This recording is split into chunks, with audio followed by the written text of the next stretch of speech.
নমস্কার, দেখছেন জি 24 ঘন্টা, আপনার সঙ্গে রয়েছে আমি শুক্লা। শুরু করছি আপনার রায়। সন্দেশখালী কাণ্ডে তপ্ত রয়েছে রাজ্য রাজনীতি। আজকে আপনারা জানেন যে বিজেপির ফ্যাক্ট ফাইন্ডিং টিম আজকে সন্দেশখালী যাওয়ার চেষ্টা করে, তবে রামপুরে পুলিশ তাদেরকে আটকে দেয়। প্রথমে তারা বলছিলেন 5 জন যাবেন, পরে 2 জনের কথা বলা হলেও পুলিশ বাধা দেয়। পুলিশে বাধার মুখে পড়ে বিজেপির ফ্যাক্ট ফাইন্ডিং টিমের সদস্যরা তারা সেখান থেকে ফিরে সোজা রাজভবনে যান। রাজভবনে রাজ্যপালকে সবটা জানানোর পর তারা জানিয়েছেন সন্দেশখালী তারা যাবেনই, আর আইনের সাহায্য নিয়ে যাবেন।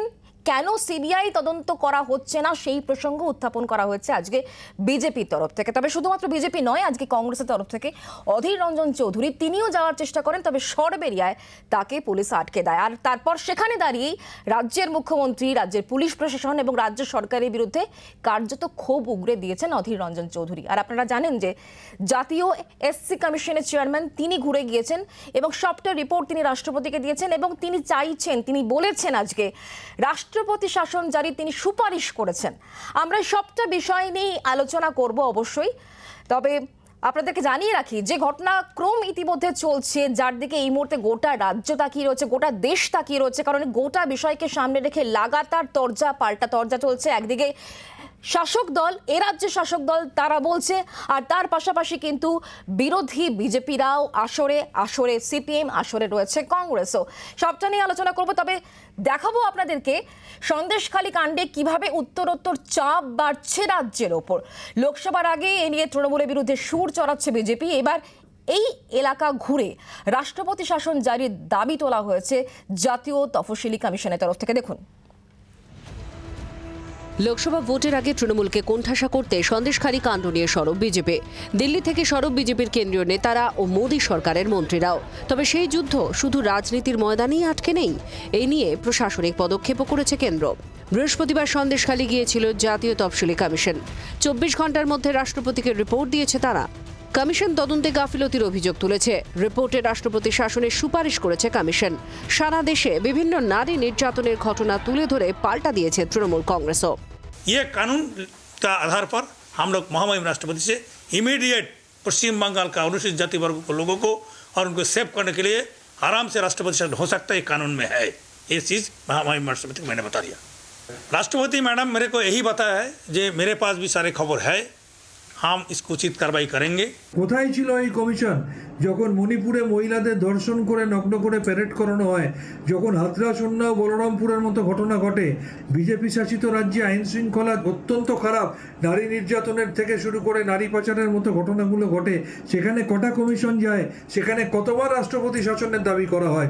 রাজ্য বিজেপির বিরোধী দলনেতা এবং রাজ্য সভাপতিদের প্রত্যক্ষ উস্কানিতে একটা বাংলা বিরোধী চিত্রনাট্য চলছে। বাংলার আইন শৃঙ্খলা নিয়ে খোঁচা দিয়েছেন কেন্দ্রীয় স্বরাষ্ট্র প্রতিমন্ত্রী নিশীথ প্রামাণিকও। 7 ডেপুটিকে নিয়ে পাল্টা প্রশ্ন তৃণমূল কংগ্রেসের। রাজ্য যদি এই বিষয়কে সামলাতে না পারে, শেখ শাহজাহান বা যারা অপকর্ম করেছে, যারা দুষ্কর্ম করেছে, এই সমস্ত ক্রিমিনালদেরকে যদি খুঁজতে না পারে, পরিস্থিতি স্বাভাবিক করবার জন্য রাজ্যের যদি মনে হয় কেন্দ্রের সহায়তার প্রয়োজন আছে, কেন্দ্র পুরোপুরি প্রস্তুত আছে, কেন্দ্রের সেন্ট্রাল ফোর্স পুরোপুরি প্রস্তুত আছে রাজ্যকে সহায়তা করবার জন্য। না, নিশীথ প্রামাণিক হলেন সেই ব্যক্তি যাকে একটা সময় কেন্দ্রীয় এজেন্সি বলেছিল স্মাগলার। নিশীথ প্রামাণিক হচ্ছেন সেই ব্যক্তি যাকে কেন্দ্রীয় এজেন্সি বলেছিল উইমেন অ্যান্ড চাইল্ড ট্রাফিকিং, অর্থাৎ মহিলা এবং শিশু পাচারে অভিযুক্ত। নিশীথ প্রামাণিক হলেন সেই ব্যক্তি যে এই ধরনের অভিযোগ এবং তার সাথে সাথে অভিযোগ উঠেছিল তিনি বাংলাদেশের নাগরিক। সন্দেশখালী কাণ্ডে হস্তক্ষেপ জাতীয় শিশু সুরক্ষা কমিশনেরও, কারণ অশান্তির সময় শিশুকে ছুঁড়ে ফেলার অভিযোগ পুলিশের বিরুদ্ধে। ওই কাণ্ডে উত্তর 24 পরগনা জেলার শাসকের জবাব তলব করেছে কমিশন। শিশু সুরক্ষার কমিশন তারা চিঠি দিয়েছেন ঠিকই জেলা শাসকের কাছে, কিন্তু কি উত্তরের আশা করছেন, কোন ব্যবস্থার আশা করছেন? উত্তর এটাই হয়তো আসতে পারে যে ছুঁড়ে ফেলেনি, বাচ্চাটাকে দোল খাওয়ানো প্র্যাকটিস করাচ্ছিল। কোথায় ছিল এই শিশু সুরক্ষা কমিশন যখন মণিপুরে অন্তত মায়েদের সাথে 18 জন শিশুর উপর অত্যাচার করা হয়েছিল? কোথায় ছিল এই শিশু সুরক্ষা কমিশন যখন কদিন আগে মধ্যপ্রদেশে নারকীয় ঘটনা ঘটে? কোথায় থাকে এইসব কমিশন? সন্দেশখালীর 19টি জায়গায় জারি 144 ধারা। শুক্রবারও বাধা পেয়ে ফিরেছে বিজেপি কংগ্রেসের প্রতিনিধি দল। এবার সেখানে কেন্দ্রীয় বাহিনী মোতায়েনের আর্জি জানিয়ে জনস্বার্থ মামলাও দায়ের হয়েছে হাইকোর্টে। সন্দেশখালী নিয়ে পারদ চড়ছে, তুঙ্গে প্রশাসনিক তৎপরতাও। এই আবহে আগামী 6 মার্চ রাজ্যে আসতে পারেন প্রধানমন্ত্রী নরেন্দ্র মোদী। আগামী 28 ফেব্রুয়ারি আসার কথা কেন্দ্রীয় স্বরাষ্ট্রমন্ত্রী অমিত শাহেরও। ব্যুরো রিপোর্ট, জি24 ঘন্টা।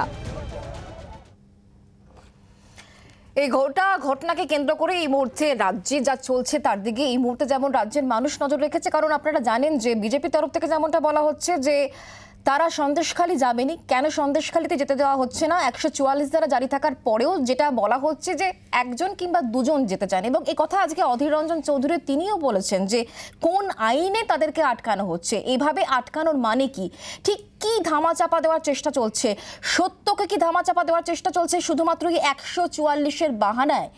বারবার করে এই প্রসঙ্গ কিন্তু বিরোধীদের তরফ থেকে আনা হচ্ছে। এখন দেখার বিষয় যে পরবর্তী সময়, যেহেতু সোমবার দিন হাইকোর্টে শুনানি রয়েছে, শুভেন্দু অধিকারী তিনি জানিয়েছেন যে পুরো বিষয়টা কোর্টে জানাবেন, এবং সেই অনুযায়ী সোমবার দিন কোর্ট কি বলে সেদিকে অবশ্যই আমাদের নজর থাকবে। তবে এই মুহূর্তে আমরা কথা বলবো জাতীয় তপশিলি কমিশনের চেয়ারপারসন অরুণ হালদার আমাদের সঙ্গে রয়েছেন, এবং সরাসরি নিউজ রুমের দিকে নজর রাখতে হচ্ছে ইনপুট হেড সঞ্জয় ভদ্র আমাদের সঙ্গে রয়েছেন।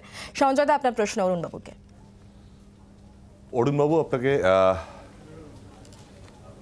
অরুণবাবু আপনাকে যে প্রথমে যে একটা প্রশ্ন, সেটা হলো আমি যদি খুব ভুল না করে থাকি, জাতীয় তফসিলি কমিশনের অ্যাক্টিং চেয়ারপারসন হিসেবে আগামীকাল আপনার মেয়াদ শেষ হওয়ার আগের দিন আপনি পশ্চিমবঙ্গের রাজ্যে রাষ্ট্রপতি শাসনের সুপারিশ করেছেন আজকে মাননীয় রাষ্ট্রপতির কাছে। আপনার কাছে একটাই প্রশ্ন, সেটা আপনার কাছে প্রথম যে প্রশ্ন সে অর্থে, সেটা হলো যে আপনি কি মনে করেন যে সন্দেশখালী একটি বা দুটি ব্লক অঞ্চলে যে ঘটনা ঘটছে, সেই ঘটনা মাত্র একটি বা দুটি ব্লক অঞ্চলের ঘটনা যথেষ্ট একটি রাজ্যে, সারা রাজ্য জুড়ে রাষ্ট্রপতি শাসন সুপারিশ করার জন্য?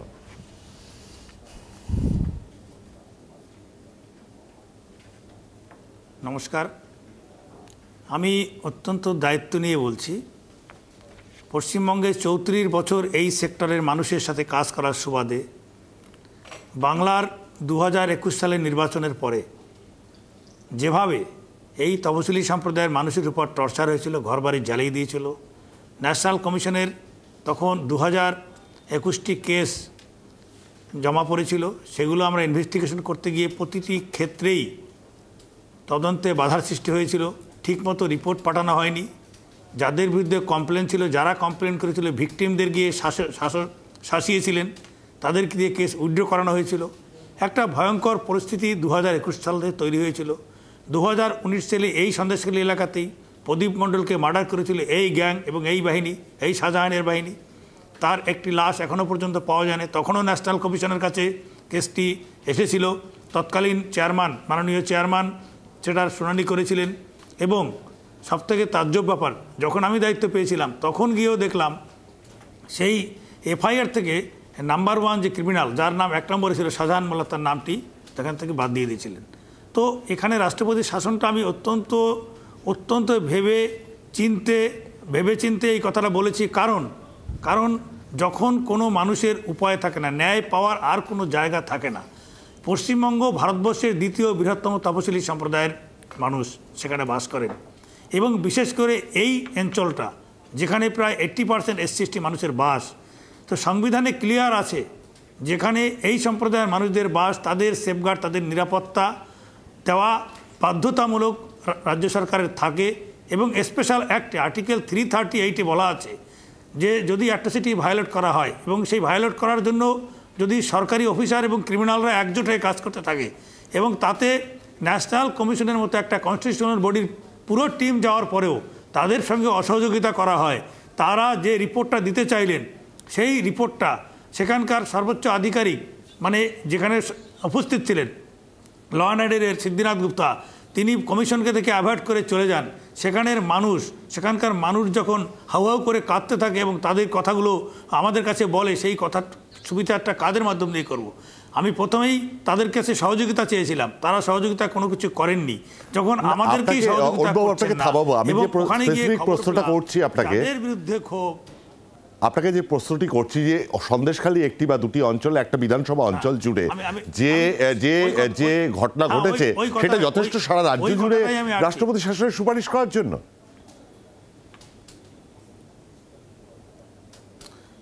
এই কথাটাই আমি বলতে চাইছি, কেন সারা রাজ্য জুড়ে আজকে বলতে বাধ্য হচ্ছি।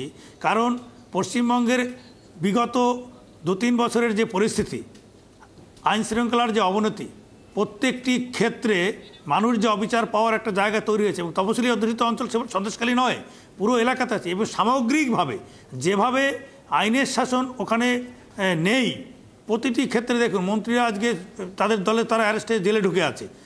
সামগ্রিক পরিস্থিতি বিচার করে এবং বিশেষ করে তপশিলি সম্প্রদায়ের উপর যে টর্চার 2021 সাল থেকে সরে এসছে এবং সেই টর্চারের ভয়াবহতা এমন পর্যায়ে চলে গেছে যেখানে রাষ্ট্রপতির শাসন ছাড়া মানুষ আর কোথায় যাবে। যখন প্রশাসন এবং ক্রিমিনাল অ্যাক্টিভ হয়ে কাজ করছে, একসঙ্গে মিলে কাজ করছে, তখন তারা কোথায় যাবে? তাদেরকে তার দ্বিতীয় জায়গা নেই। আপনি তো একজন কনস্টিটিউশনাল বডির একজন, কাজ করতেও রাজি না। আপনি তো একটি কনস্টিটিউশনাল বডির একজন চেয়ারপারসন, সর্বোচ্চ পদে বসে রয়েছেন। আপনি যখন এই কথাটি বলছেন যে একটি অ্যাডমিনিস্ট্রেটিভ লোকজন এবং ক্রিমিনাল একসাথে কাজ করছে, নিশ্চয়ই আপনার কাছে প্রমাণ রয়েছে। আপনি সেই জায়গা থেকে, আপনি তো কোনো রাজনৈতিক নেতা নন, আপনি কি আপনার কাছে সুনিশ্চিত এরকম কি এভিডেন্স রয়েছে যে একেবারে প্রশাসনিক কর্তারা এবং ক্রিমিনাল একসাথে কাজ করছে? প্রমাণ কি? নিজের চোখে আই উইটনেস, আমি নিজে যেটা দেখে এসেছি, প্রমাণ তো আই উইটনেস। আমি ওখানে গিয়ে বাস্তব পরিস্থিতি দেখেছি, লোকের সঙ্গে কথা বলেছি, নিজে অনুভব করেছি, তারপরে টোটাল টিমের সাথে কথা বলে, লিগাল টিমের সাথে কথা বলেই এই দায়িত্ব নিয়ে বলছি। ওই এলাকার শুধু নয়, সারা পশ্চিমবাংলার তপশিলি সম্প্রদায়ের ভারতবর্ষের দ্বিতীয় বৃহত্তম রাজ্য, সেখানকার মানুষদের জানমান রক্ষা করার দায়িত্ব এই সরকারের ছিল।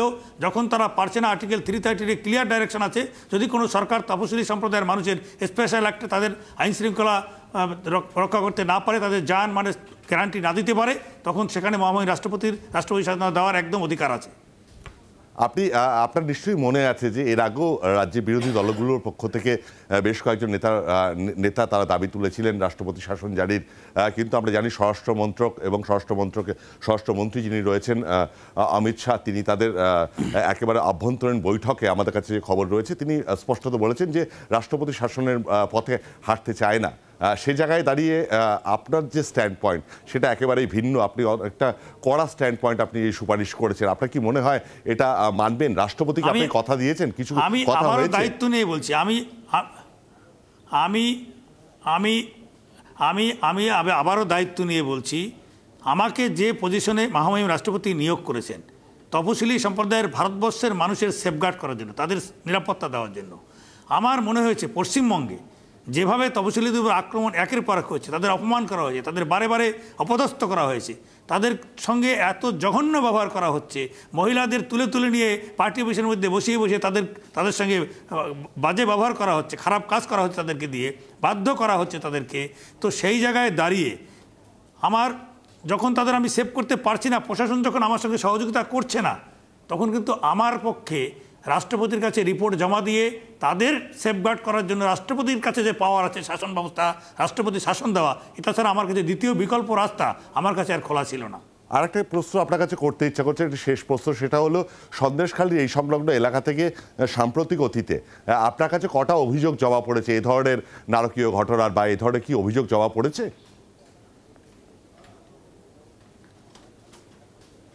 প্রথম কথা হচ্ছে, এই কথাটাই ওখানকার পুলিশ এবং প্রশাসনের লোকেরাই বলছে, আমাদের কাছে কমপ্লেন নেই। আমি সে কথাটাও কালকে উত্তর দিয়েছি। কমপ্লেন দেওয়ার মতো মানসিক পরিস্থিতি, তাদের সাহস, সেই পরিবেশটা তৈরি করার দায়িত্ব হচ্ছে অ্যাডমিনিস্ট্রেশনের। সেই পরিবেশটাই সেখানে নেই। তাদের বক্তব্য হচ্ছে যে আপনারা চলে গেলেই আমাদের উপর আবার ধরপাকড় শুরু হবে, রাতের বেলা আমাদের উপর টর্চার হতে পারে, এবং আমাদের শাসানি দিয়ে গেছে। আমরা যখন ঢুকেছি তার আগে পুলিশ ওখানে যাদের প্রোটেক্ট করার কথা সেটা না করে তাদেরকে দিয়ে ভয় দেখাচ্ছে যে তোমরা কমিশনের সামনে কেউ মুখ খুলবে না। তারপরেও আমাদের কাছে লিখিত কমপ্লেন জমা পড়েছে এবং সেগুলো সব কিছু মিডিয়ার সামনে বলতে পারছি না। যাদের নাম দিয়েছে তাদের মধ্যে ওই হাইলাইটের 3 জনের নাম ছাড়াও আরও 4-5 জনের নাম তারা আমাদের কাছে দিয়েছে। তারা রিকোয়েস্ট করেছে দয়া করে এই নামগুলো বললে এখনই জানতে পারলে তাহলে আমাদের এসে আবার মারধর শুরু করে দেবে। সেই জন্য আমরা যথাযথ জায়গায় সেই রিপোর্টে রেখেছি এবং ইতিমধ্যে চিফ সেক্রেটারি ডিজিপিকে আমরা নোটিশও ইস্যু করেছি। নোটিশের জবাব ওনারা দিয়েছেন, তাই আমরা সন্তুষ্ট নই। সেই কারণেই এই যে প্রশাসন যখন ডাইভার্ট করার চেষ্টা করছে, কমিশনকে যেতে পর্যন্ত সেখানে বাধা দিচ্ছে, কমিশন তার নিজের প্রচেষ্টায় সেখানে পৌঁছতে হলো, পৌঁছানোর পরে তাদের সঙ্গে বৈঠক করতে চাইলাম, তারা আমাদেরকে এড়িয়ে চলে গেল, তখন আমার পক্ষে আর কোথায় যাওয়ার জায়গা আছে বলুন? আমি কাদেরকে দিয়ে তাদের সেফগার্ড করব? তাহলে আমার তো এই পোস্টে থাকার কোনো অধিকারই নেই। আমাকে যখন এখানে বসিয়েছেন মহামহিম রাষ্ট্রপতি এই সম্প্রদায়ের মানুষের সেফগার্ড করার জন্য, তাহলে আমার সেফগার্ড করতে আর কোথায় যেতে পারি বলুন? মহামহিম রাষ্ট্রপতি ছাড়া দ্বিতীয় কোনো জায়গা আমার কাছে ছিল না, এবং তার কাছে আমাদের যে অবজারভেশন হয়েছে সেই দাবি তার কাছে রেখেছি। তিনি রাখবেন কিনা সেটা তার দায়িত্ব। ধন্যবাদ আপনাকে আমাদের সঙ্গে কথা বলার জন্য। অরুণবাবু ধন্যবাদ আমাদের সঙ্গে থাকার জন্য, এবং সঞ্জয় তোমাকেও ধন্যবাদ। আমরা এই বিষয় নিয়ে আলোচনা করব। আমাদের সঙ্গে যারা রয়েছেন তাদের সঙ্গে পরিচয় করিয়ে দিই। সুদীপ রাহা আমাদের সঙ্গে রয়েছেন তৃণমূল কংগ্রেসের তরফ থেকে, রাজশ্রী লাহিড়ী আমাদের সঙ্গে রয়েছেন বিজেপির তরফ থেকে, শতরূপ ঘোষ সিপিএম এর তরফ থেকে আমাদের সঙ্গে রয়েছেন, অভিষেক ব্যানার্জি কংগ্রেসের তরফ থেকে আমাদের সঙ্গে রয়েছেন, এবং সুমন ভট্টাচার্য আমাদের সঙ্গে রয়েছেন রাজনৈতিক বিশ্লেষক। প্রত্যেককে স্বাগত জানাবো। আমি প্রথমে সুদীপ আপনার কাছেই আসবো, যেটা অরুণবাবু বলছিলেন যে কেন এবং কোন পরিস্থিতিতে দাঁড়িয়ে তিনি এটা আজকে করতে বাধ্য হয়েছেন, বা রাষ্ট্রপতিকে তিনি সবটাই জানিয়েছেন, তার কাছে কোনো বিকল্প ছিল না। এমনকি তিনি এর আগেও বলেছেন যে প্রশাসনের তরফ থেকে তিনি লাগাতার অসহযোগিতা পেয়েছেন, আর সে কারণেই তার এই সুপারিশ। দেখুন, আমি প্রথমেই বলবো, এই জাতীয় তফসিলি কমিশনের যিনি এই মুহূর্তে চেয়ারম্যান, সম্ভবত আগামীকাল তার মেয়াদ শেষ হচ্ছে। সত্যিই তার আর কিচ্ছু করার ছিল না নিজের মেয়াদ বৃদ্ধির জন্য। এটাই মোক্ষম অস্ত্র বিজেপির কাছে ভালো হওয়ার জন্যে, বিজেপির কাছে এই পুরস্কার পাওয়ার জন্যে অরুণবাবুর আর সত্যিই কিছু করার ছিল না। উনি যেহেতু জাতীয় তফসিলি কমিশনের চেয়ারম্যান, এনসিআরবির রিপোর্টটা আমি একটু ওনাকে স্মরণ করিয়ে দেবো। বিজেপি শাসিত উত্তরপ্রদেশ এই মুহূর্তে ভারতবর্ষের সবচেয়ে তপশিলি জাতি মানুষদের জন্য সবচেয়ে খারাপ জায়গা। তারা সবচেয়ে বেশি অত্যাচারিত হয়েছেন সেখানে। তারপরের রাজ্য যদি 2 নম্বরে আসেন রাজস্থান, বিজেপি শাসিত। তারপরে যদি আসেন মধ্যপ্রদেশ, বিজেপি শাসিত। তারপরে যদি আসেন গুজরাট, বিজেপি শাসিত। সুতরাং জাতীয় তফসিলি কমিশনের চেয়ারম্যানকে আমি বলবো যে রাষ্ট্রপতি শাসন বাংলায় জারি করবার আগে আর যত ঘন্টা সময় আছে আর কি, তার মধ্যে উনি যদি একটু গুজরাট, উত্তরপ্রদেশ আর বিজেপি শাসিত বাকি রাজ্যগুলো ঘুরে আসতেন, তাহলে বোধহয় এই কথা এখানে বসে বলতেন না। তবে ওনার যা বক্তব্য শুনলাম, শুনে মনে হলো যে বিজেপির কোনো একটা ব্লকের তপশিলি সেলের সভাপতির বক্তব্যের মতোই। তা আমার মনে হয় না যে রাষ্ট্রপতি এতে সাড়া দেবেন। আমার মনে হয় না বিজেপির ছোট বড় মেজো তাবর নেতারা বারবার পশ্চিমবঙ্গে এসেই রাষ্ট্রপতি শাসন জারি করেছেন। উনি আসলে নিজের চেয়ার বাঁচানোর জন্য, বিজেপির কাছে সাধু সাজবার জন্য, পয়েন্ট বাড়ানোর জন্য, যাতে আর কিছুদিন জাতীয় কমিশনের চেয়ারম্যান হিসেবে থাকতে পারেন, তার জন্য এসব সুপারিশ করলেন। সন্দেশখালিতে আসল প্রকৃত সত্য যেটা, সেটা হচ্ছে টোটালটাই কনকক্টেড বাই বিজেপি।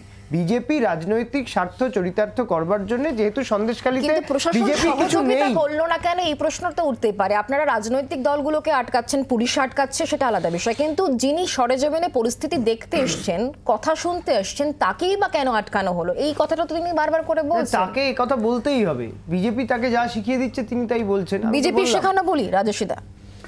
দেখুন, আজকে দাঁড়িয়ে আমি সুদীপের কথার আমি একটাই জবাব দেব। আজকে প্রতিমা ভৌমিক, তিনি একজন কেন্দ্রীয় মন্ত্রী।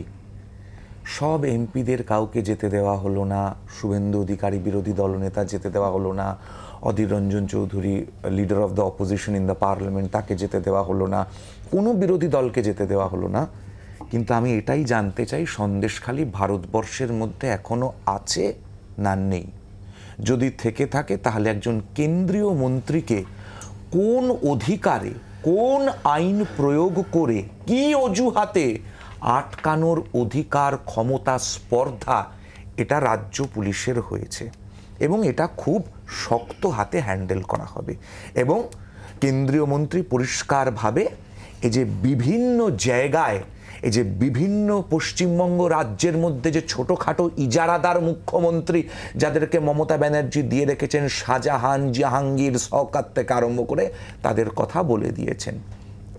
আমি আগেও বলেছি, আবারও বলছি, টেলিভিশনের পর্দায় এসে সন্দেশখালীর মহিলারা বলেছেন, এটা আজকের ঘটনা নয়, 1 মাস 2 মাসের নয়, এটা বহু বছর ধরে এই ঘটনা চলছে।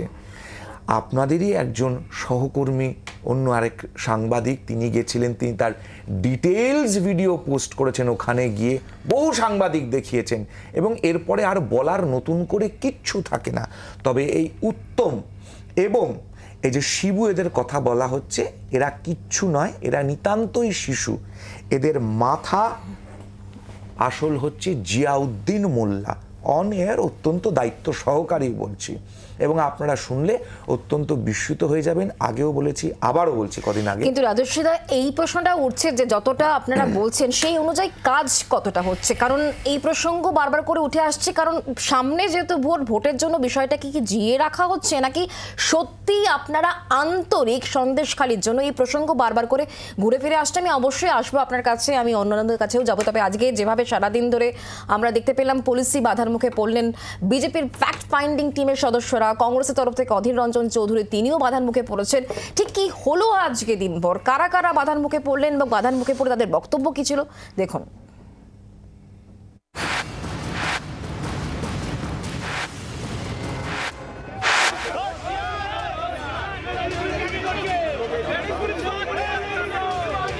সকালে বিজেপি, দুপুরে কংগ্রেস, সন্দেশখালি যাওয়ার পথে ফের বাধা বিরোধীদের। উত্তর 24 পরগনা সন্দেশখালিতে শাসক নেতাদের বিরুদ্ধে নারী নির্যাতনের অভিযোগে তপ্ত রাজ্য রাজনীতি। সন্দেশখালি যাওয়ার পথে এর আগে বাধার মুখে পড়েছেন শুভেন্দু অধিকারী, সুকান্ত মজুমদাররা। এবার পুলিশি বাধায় থমকালেন অধীর চৌধুরীও।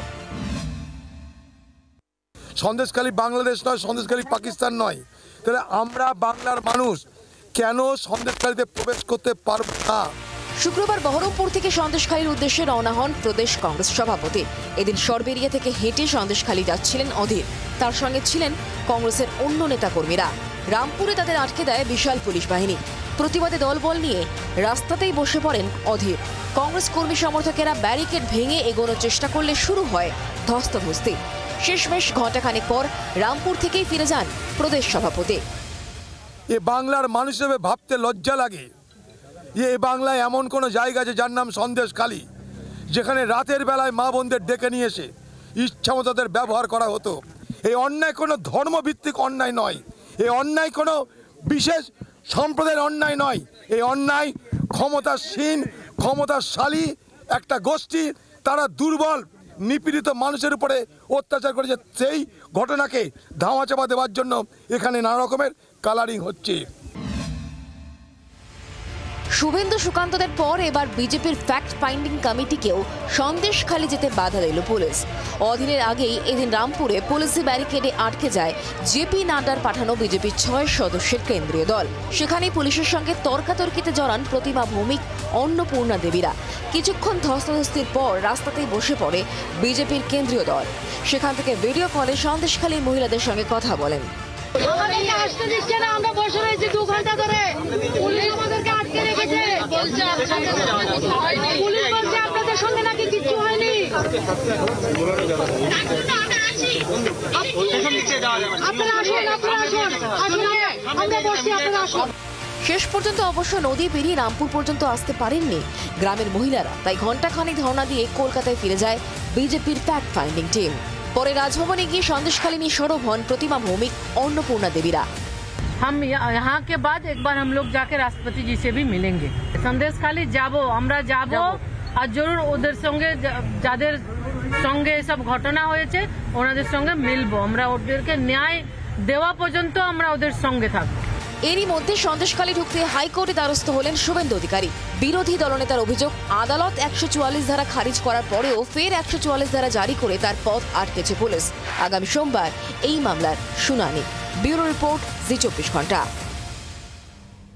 আমি অভিষেক দা আপনার কাছ থেকে জানার চেষ্টা করব, আজকে যখন আটকানো হয় পুলিশের তরফ থেকে কি বলা হচ্ছিল? কারণ আপনারা তো গুটি কয়েকই যাওয়ার চেষ্টা করছিলেন, অধীর রঞ্জন চৌধুরী যেটা বলছিলেন, কি হয়েছিল সে সময়?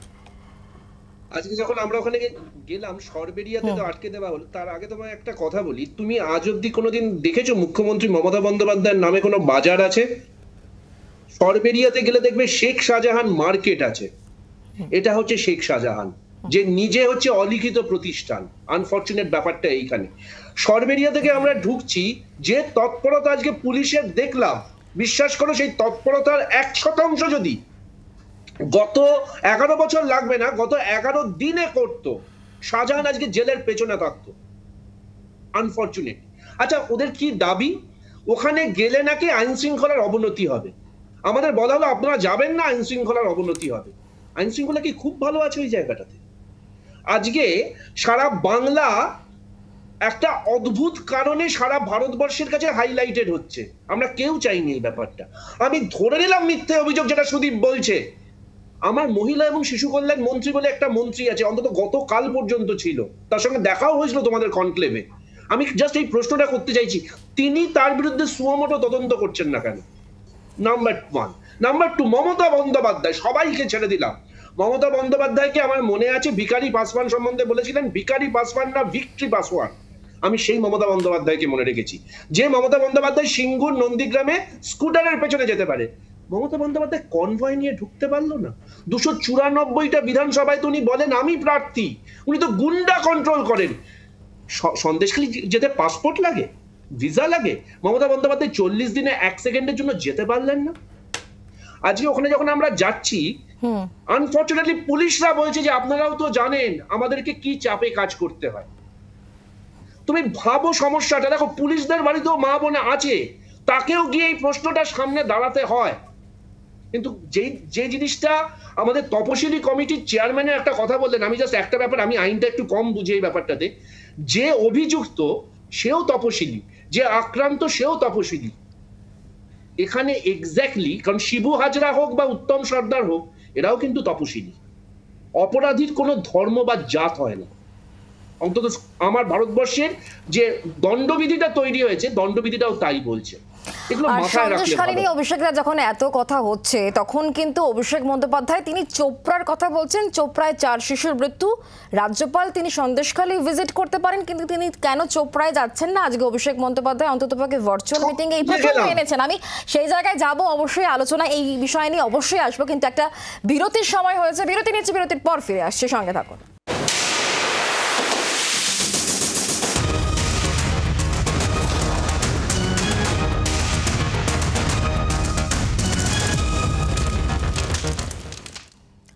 দেখছেন আপনারা সন্দেশখালী নিয়ে বিজেপির আক্রমণের মোকাবিলায় তৃণমূলের পাল্টা হাতিয়ার এবার চোপড়া। সূত্রের খবর, আজ দলের যে ভার্চুয়াল মিটিং, সেই মিটিংয়ে অভিষেক বন্দ্যোপাধ্যায় বলেছেন সন্দেশখালী নিয়ে এত মাতামাতি হচ্ছে, এদিকে চোপড়ায় বিএসএফ এর কারণে 4 শিশুর মৃত্যু হয়েছে। চোপড়ায় বিজেপি, সিপিএম, কংগ্রেসের প্রতিনিধি দল যায় না। রাজ্যপালের কাছে বিজেপি গেল, তার 24 ঘন্টার মধ্যে সন্দেশখালী চলে গেলেন রাজ্যপাল সিভি আনন্দ বোস। অথচ তৃণমূলের প্রতিনিধি দল রাজভবনে গিয়ে চোপড়া নিয়ে অভিযোগ জানালেও রাজ্যপাল সেখানে গেলেন না। এটাই ভার্চুয়াল মিটিংয়ে অভিষেক বন্দ্যোপাধ্যায় অনেক কথার মধ্যে এই কথাও কিন্তু বলেছেন। সতর্কবাবু, আমি আপনার কাছে আসবো। যেটা অভিষেক বন্দ্যোপাধ্যায় বলছেন, একদিকে যখন সন্দেশখালী নিয়ে আপনারা এত কথা বলছেন, তখন চোপড়াটাও তো একটা বিষয় যেখানে 4 শিশুর মৃত্যু হয়েছে। চোপড়া নিয়ে কেন কিছু বলছে না? চোপড়াতে কেন কেউ যাচ্ছে না? কেনই বা রাজ্যপাল তিনি ভিজিট করছেন না? না, অভিষেক বন্দ্যোপাধ্যায় কাউকে বলতে না শুনলেই যে কেউ এটা নিয়ে বলেনি, কথাটা এমন নয়। চোপড়া 100 বার আলোচনা করার মতো বিষয় এবং অত্যন্ত গুরুত্ব দাবি করে এমন একটি বিষয়। কিন্তু ওই সন্দেশখালী নিয়ে আলোচনা করবেন না কারণ ওই দেখুন চোপড়া, চোপড়া নিয়ে আলোচনা করবেন না কারণ ওই দেখুন হাঁসখালী, হাঁসখালী নিয়ে আলোচনা করবেন না কারণ ওই দেখুন মণিপুর। এই মানসিকতাটাও একটা ঘটনাকে, একটা খারাপ ঘটনাকে আর একটা খারাপ ঘটনা জাস্টিফিকেশন হিসেবে বা ব্যালেন্সিং ফ্যাক্টর হিসেবে ব্যবহার যারা করেন, তারা আজকের আধুনিক পৃথিবীতে রাজনীতি করার যোগ্য নন। আমি 2-3টা কথা বলছি, আমি অনেকক্ষণ ধরে বাকিদের কথাও আমি খুব মন দিয়ে শুনেছি। প্রথম কথা হচ্ছে জাতীয় তপশিলি কমিশনের চেয়ারপারসন উনি যে কথাগুলো বললেন, যদিও সঞ্জয় দা যে প্রশ্নটা ওনাকে করছিলেন তার খুব একটা সদুত্তর উনি দিলেন বলে আমার অন্তত মনে হয়নি। আপনাদের মনে হয়ে থাকলে মনে হয়ে থাকতেই পারে। তবে একটা কথা বলতে পারি, প্রথম, আমরা দলের জায়গা থেকে, আমাদের দলীয় স্ট্যান্ডের জায়গা থেকে কখনোই আমরা 355, 356 এগুলোকে আমরা কখনো চাইনি, আজও চাইছি না। কিন্তু ওনার এই চাওয়াটাকেও বিয়ন্ড আ পয়েন্ট বিরাট গুরুত্ব দেওয়ার কোনো কারণ আছে বলে আমার মনে হয় না। তার কারণটা হচ্ছে, একই জায়গাতে কদিন আগে এই বিজেপি অ্যাপয়েন্টেড রাজ্যপালও ঘুরে এসছেন এবং একটা রাজ্যে সত্যি সত্যি সাংবিধানিক সংকট বা ললেসনেস এমন পর্যায়ে পৌঁছে গেছে কিনা যেখানে নির্বাচিত সরকারকে সরিয়ে দিয়ে কেন্দ্রের শাসন জারি করতে হবে, এইটা সুপারিশ করার প্রাথমিক দায়িত্ব যার, তিনি হচ্ছেন সেন্ট্রাল গভর্নমেন্ট অ্যাপয়েন্টেড রাজ্যপাল। রাজ্যপাল সেরকম কোনো সুপারিশ করেননি, তিনিও বিজেপির দ্বারা অ্যাপয়েন্টেড, ইনিও বিজেপির দ্বারা অ্যাপয়েন্টেড। এমত অবস্থায় আমি জানি না যে এটা আমার মনে হয় বিজেপিও বলতেই পারে যেটা আমাদের উত্তর দেওয়ার দায় নেই, বাট এনিওয়ে বিষয়টা একজন সাধারণ মানুষ হিসেবে আমার একটুখানি হাস্যকর লাগছে। দ্বিতীয় কথা হচ্ছে, আমি বলছি আপনাদেরকে, দেখুন একাধিক ঘটনায় 2021-এর পর থেকে যদি আমি বলি, আমি তার আগের কথা যদি ছেড়েও দিই, একাধিক ঘটনায় কখনো সেন্ট্রাল উইমেন্স কমিশন, কখনো সেন্ট্রাল চাইল্ড রাইটস কমিশন, কদিন আগে আপনারা দেখবেন মালদার ঘটনায়, তিলজালায় একটি শিশুকে খুন করার ঘটনায় চাইল্ড রাইটস কমিশন আসলো, তখনও এই ধরনের বাধার সামনে তারা পড়লো রাজ্য সরকারের কাছ থেকে। পরিষ্কার বোঝা গেল রাজ্য সরকারের পুলিশ সরকারের নির্দেশে কিছু আড়াল করার জন্য, গোপন করার জন্য কমিশনগুলোকে আটকাচ্ছে। তখনও এরা অনেক গরম গরম কথা বলেছিল। হিউম্যান রাইটস কমিশন যখন 21-এর পরে পোস্টপোল ভায়োলেন্সের সময় এসেছিল এবং সত্যি সত্যি অনেক বিজেপি কর্মীও তখন আক্রান্ত হয়েছিলেন, খুন হয়েছিলেন, তাদের পরিবারের সঙ্গে দেখা করেছিল, সেবারও হিউম্যান রাইটস কমিশন অনেক বড় বড় কথা বলেছিল।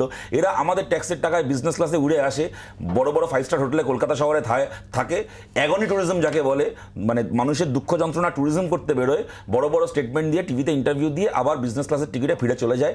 তার বাইরে পর্বতের মুশিক প্রসব বললেও বেশি বলা হয়, ন্যূনতম কোনো কাজ কোনো কমিশন আজকে পর্যন্ত আমরা দেখিনি করেছে বলে, এক্ষেত্রেও করা হবে বলে মনে হয় না। এই তো লোকসভার মেয়াদই শেষ হয়ে এসছে, নতুন সরকার, সে যারই সরকার হোক না কেন, কদিন পরে নতুন সরকারকে নির্বাচিত করার সময় চলে আসবে। আমি শেষ একটা কথার ব্যাপারে বলছি, তবে আমি সুদীপকে অনুরোধ করবো, বা তৃণমূলের পক্ষ থেকেও যারা আজকে এই কথাগুলো বলছেন, সিপিএম, কংগ্রেস, বিজেপি কেউ সন্দেশখালী নিয়ে কোনো অভিযোগ করেনি। সন্দেশখালী নিয়ে প্রথম অভিযোগ করেছিল সন্দেশখালীর সাধারণ মহিলারা, সাধারণ মা বোনেরা, এবং তাদের অভিযোগের দুটো দিক ছিল। একটা দিক ছিল বছরের পর বছর অর্গানাইজড সেক্সুয়াল অ্যাবিউজ, যৌন হেনস্থা, যেটাকে গতকাল পর্যন্ত রাজ্যের মুখ্যমন্ত্রী আড়াল করেছেন।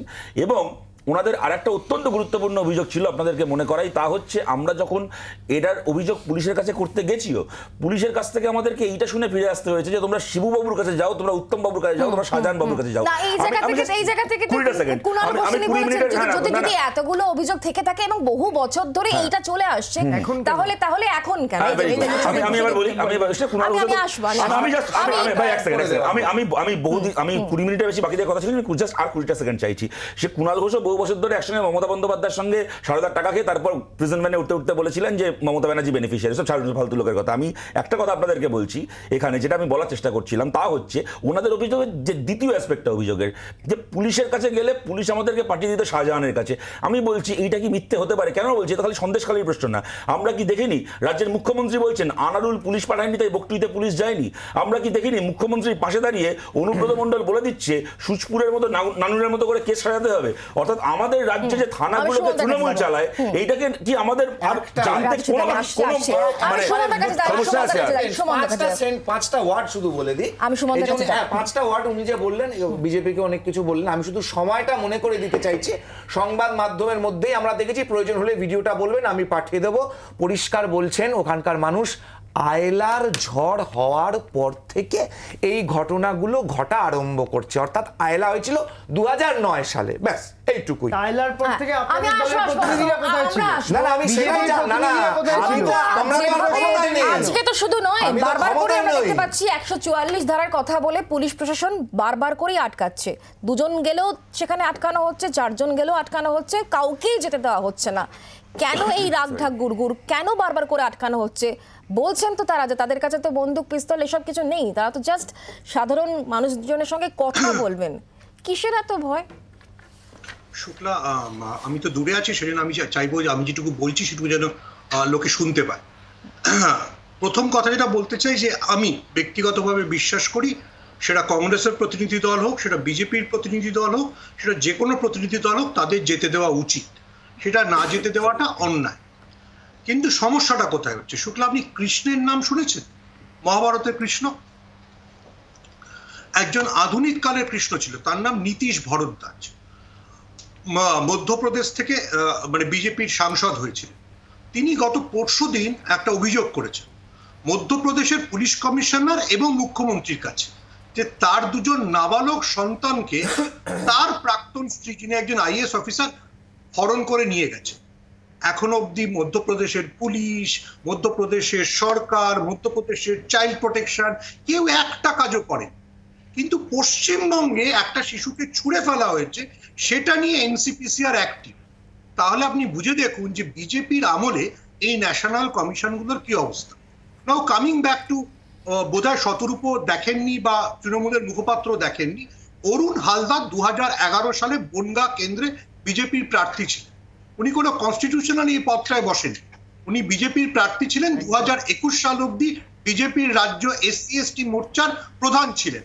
ওনার, আমি কোনো মানে গোপন তথ্য ফাঁস করছি না, ওনার টাইম লাইনে গেলে উনি শিবপ্রকাশজিকে ফুল দিচ্ছেন, রামনাথ কোবিন্দজি ওনাকে অটল বিহারী বাজপেয়ীর কাছে নিয়ে যাচ্ছে, এরকম অনেক কিছু আছে। তো শতরূপ যে শব্দটা বলছে এটা অ্যাগনি ট্যুরিজমও নয়, এটা হচ্ছে প্রেশার ট্যুরিজম। আপনি কোনোদিন শুনেছেন বিজেপির কোনো ফ্যাক্ট ফাইন্ডিং টিম মণিপুর গেছে? দেখুন, আবার মণিপুর নিয়ে আলোচনা করলে বিজেপি বলবে কেন হচ্ছে। আমি ওই জন্য নীতিশ ভরদ্বাজ, সত্য কৃষ্ণ, যিনি বিজেপির টিকিটে জিতে সাংসদ হয়েছিলেন, তার 2 ছেলে মেয়ে বেপাত্তা। তিনি তো সাধারণ লোক নন, তার 2 ছেলে মেয়ে বেপাত্তা। ভোপালের পুলিশ কমিশনারকে বলেছেন, ভোপালের মহারাষ্ট্র মধ্যপ্রদেশের চিফ মিনিস্টারকে বলেছেন, কেউ একটা সদুত্তর দেয়। আমি সুমনদার সাথে একটা কথা বলছি।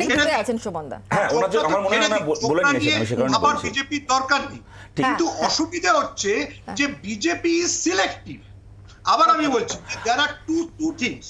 সবাই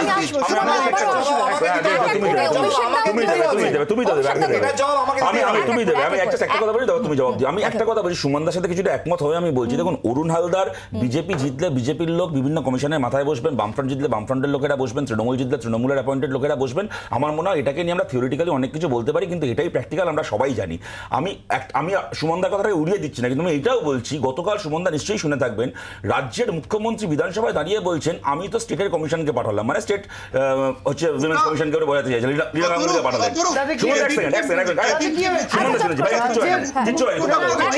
আমি কেন কথাটা বলছি, শুধু আমি তোমায় ইন্টারাপ্ট করিনি, এক সেকেন্ড। কথাটা হচ্ছে সুমনদা, আপনিও খুব ভালো করে জানেন, যে কোনো কমিশন তারা অটোনমাস বডি, রাজ্যের সরকারের নির্দেশে রাজ্যের মহিলা কমিশনের কাজ করার কথা নয়। রাজ্যের সরকার মুখ্যমন্ত্রীর নির্দেশে মহিলা কমিশন যাচ্ছে এবং ফিরে এসে লীলা গাঙ্গুলি বলছে না না, ওদের যৌন হেনস্থা করা হতো না, 12:30টার সময় রাত্রিবেলা পিঠে বানাতে ডাকা হতো।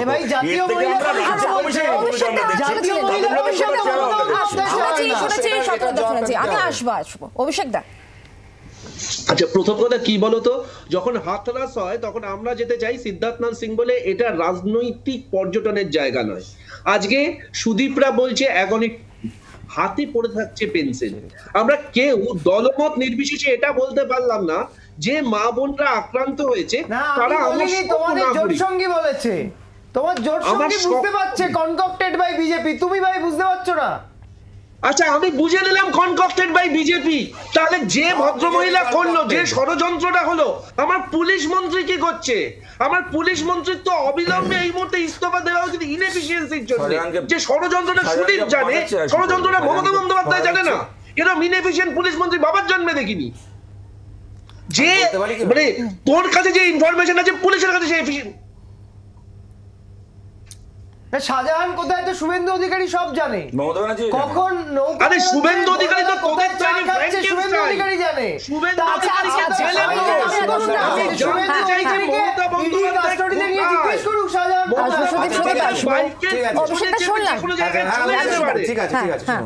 প্রথম কথা হচ্ছে আমি সুমনদার জবাবটা দিয়ে দিই। স্বামী স্ত্রীর মধ্যে যে সমস্যাটা হয়েছে, স্ত্রী তার স্বামীকে তার ছেলে মেয়েদের সঙ্গে 2 মেয়ের সঙ্গে দেখা করতে দিচ্ছে না, এই স্বামী স্ত্রীর গন্ডগোলটাকে তিনি আজকে এখানে নিয়ে এসছেন ক্যামেরার সামনে, এটা বলার জন্য যে ওখানে মহিলা কমিশন কেন ইনভলভ হচ্ছে না। এবং অবভিয়াসলি একজন বাবা তার কমপ্লেন করছে, সে সাংসদ হতে পারে, তার মানে এটা নয় যে সেটাকে নিয়ে অন্য দৃষ্টি মাথায় দেওয়া হবে, যেখানে অলরেডি অ্যাডিশনাল ডিসিপি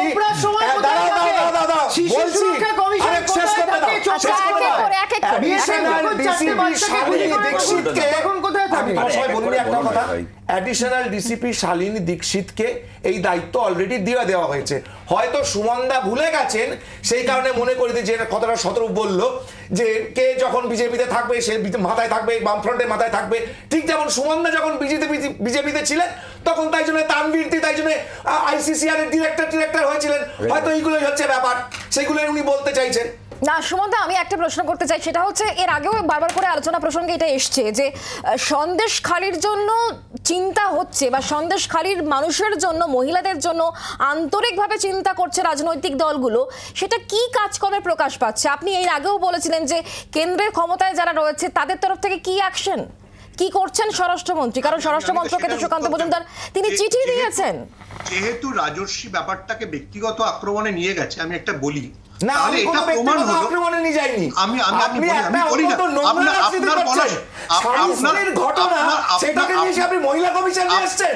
আপনার বলার সময় আমি বলি, আপনার বলার সময় আমি বলি, ফলে আমার বলার সময় আমি বলবো সন্দেশখালীর ঘটনাকে একটা স্বামী-স্ত্রীর গন্ডগোলের চোখে আপনার লজ্জা করা উচিত। আচ্ছা একটু শুনে নি। হ্যাঁ সুমনদা বলুন।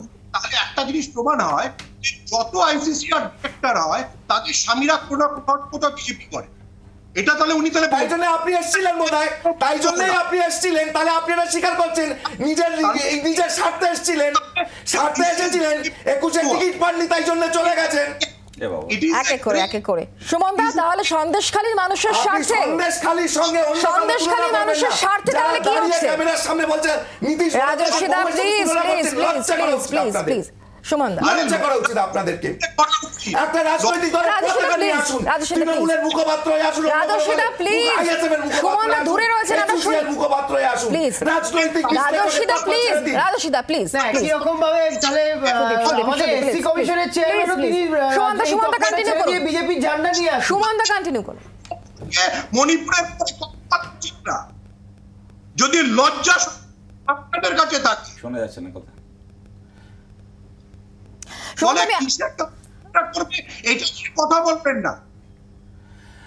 আমি একটা কথা বলছি, সুমনদার কথা অডিও চেষ্টা বলছি, দেখো আমি চেঁচামেচির মধ্যে যাচ্ছি না, আমি কতগুলো কথা বলছি। ডেফিনেটলি আজকে আমি দেখছিলাম অগ্নিমিত্রা বলাটা অত্যন্ত ভ্যালিড কথা বলেছেন, যে এই যে আমাদেরকে যেতে দিচ্ছেন না, ঢুকতে দিচ্ছেন না, কি আড়াল করার চেষ্টা করছেন। দেখুন এই প্রশ্নও কিন্তু উঠবে আসাম থেকে শুরু করে কাশ্মীর, হ্যাঁ আমরাও বলেছি, একদম ঠিক কথা। এবং এই তো ঘটনা, পার্থভৌমিক যেতে পারলে কেন শুভেন্দু অধিকারী যেতে পারবে না, কেন মীনাক্ষী যেতে পারবে না, কেন অধীর চৌধুরী যেতে পারবে না, কিন্তু এটাও ঘটনা কাশ্মীর থেকে শুরু করে আসাম, বিরোধী দলের এমপিদের ডেলিগেশনকে এয়ারপোর্টের বাইরে বেরোতে দেয়নি বিজেপি, সুতরাং ওখানেও কিন্তু লুকোনোর গল্প আছে। আমি কিন্তু কথা আমি আগেও যেটা বলেছিলাম, এইখানে হলে ওইখানে নয় কেন, ওইখানে হলে সেইটা নয় কেন, কোনো সেন্সিবল মানুষ আজকে যদি আমার পরিবারের সাথে এই ঘটনা ঘটতো, আমি ভাবতে যেতাম যে কোথায় হাতরাসে কি হয়েছে, উন্নাওতে কি হয়েছে, হাসকারিতে কি হয়েছে।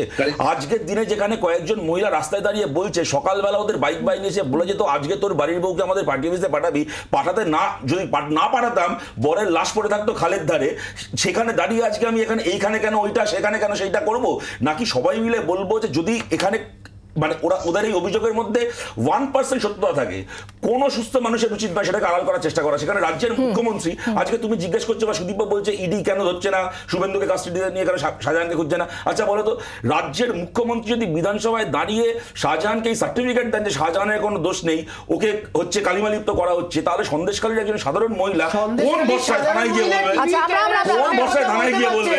জাতীয় মহিলা কমিশনের সামনে কথা না, জাতীয় মহিলা কমিশন বলেছে, এটা মিথ্যা কথা বলছে, এটা একদম মিথ্যা কথা বলছে।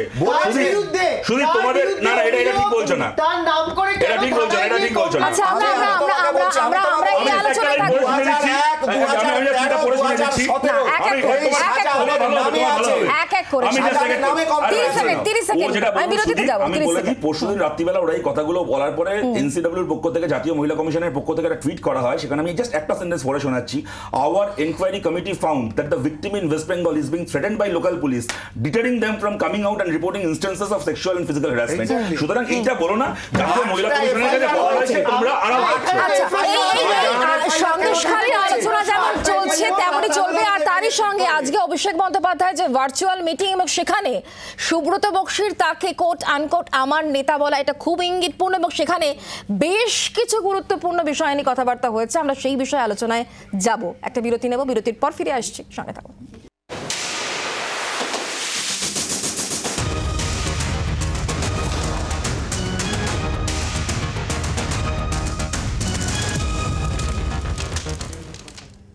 দেখছেন আপনারা লক্ষ্য লোকসভা নির্বাচন এবং তৃণমূলের সাংগঠনিক প্রস্তুতি ঝালিয়ে নিতে আজকে ভার্চুয়াল বৈঠক করেছেন অভিষেক বন্দ্যোপাধ্যায়, এবং সেই বৈঠকে দলের প্রবীণ নেতাদের মুখে যেমন অভিষেকের স্তুতি শোনা গেল, ঠিক তেমনই দলকে একজোট হয়ে মানুষের কাছে যাওয়ার বার্তা দিয়েছেন অভিষেক বন্দ্যোপাধ্যায়।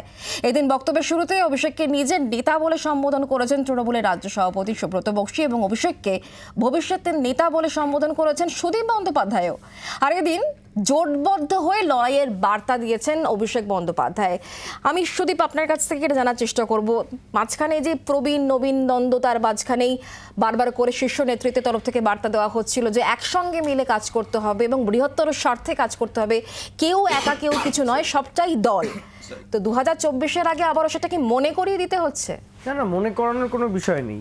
জল্পনা করেন আপনারা, কল্পনা করেন আপনারা, আলোচনা করেন আপনারা।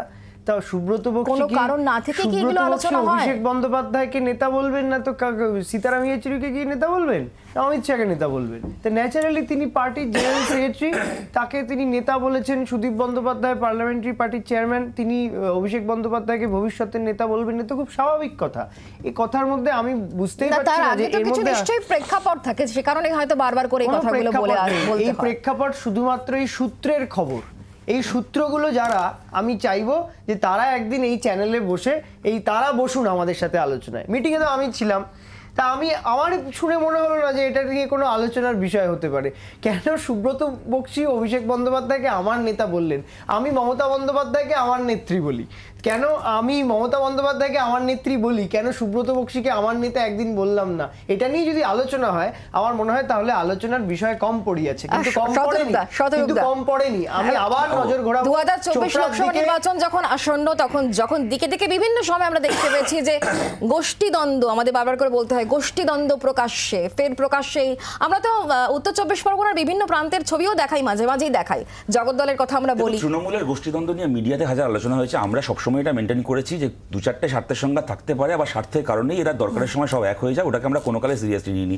সত্যি কথা বলতে দেখুন, সুব্রত বক্সী তৃণমূলের যা র্যাঙ্ক বা আমার যা জানা আছে, অভিষেক বন্দ্যোপাধ্যায় যেহেতু ন্যাশনাল সেক্রেটারি, সেহেতু ওনার দলে যে কেউ ওনাকে নেতা বলতে পারে, তাতে আমারও বলার কিছু নেই। তবে আমাদের যদি সমালোচনা করার জায়গা থাকে, আমি বরাবর এইটাই মনে করি, মমতা বন্দ্যোপাধ্যায় প্রতি আমার হাজার বিরোধ থাকলে ওনাকে আমি এই কারণে সম্মান করি যে নিজে কোনো বংশবাদের সুবিধা ছাড়াই উনি এত বড় একটা জায়গায় পৌঁছেছেন, নিজেকে এস্টাবলিশ করেছেন। কিন্তু আবার এটাও ঘটনা, উনি এমন একটা দল তৈরি করেছেন যেখানে বংশ পরম্পরায় নেতা ঠিক হয়, ওনার পরে ওনার ভাইপো। উনি নিজে পুরুষতান্ত্রিক একটা ব্যবস্থার মধ্যে দাঁড়িয়ে একজন মহিলা নিজের দল তৈরি করে রাজ্যের মুখ্যমন্ত্রী হয়েছেন।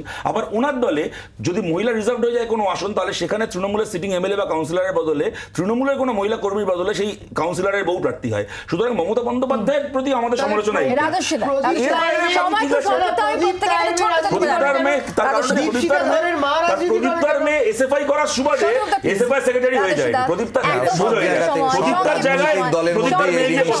এটা নিয়ে নতুন কিছু নয়। সুভাষ চক্রবর্তী চলে যাওয়ার পর ওনার স্ত্রীকে ভোটে দাঁড় করে দেওয়া হয়েছিল।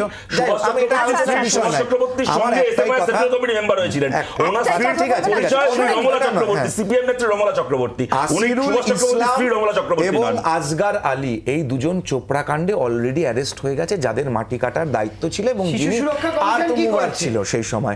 এবং এটা অত্যন্ত দুঃখজনক ঘটনা। এবং বিএসএফ সেখানে এটার সঙ্গে সন্দেশখালির তুলনা তো হয় না। একটা মাটি কাটা সঙ্গে সেখানে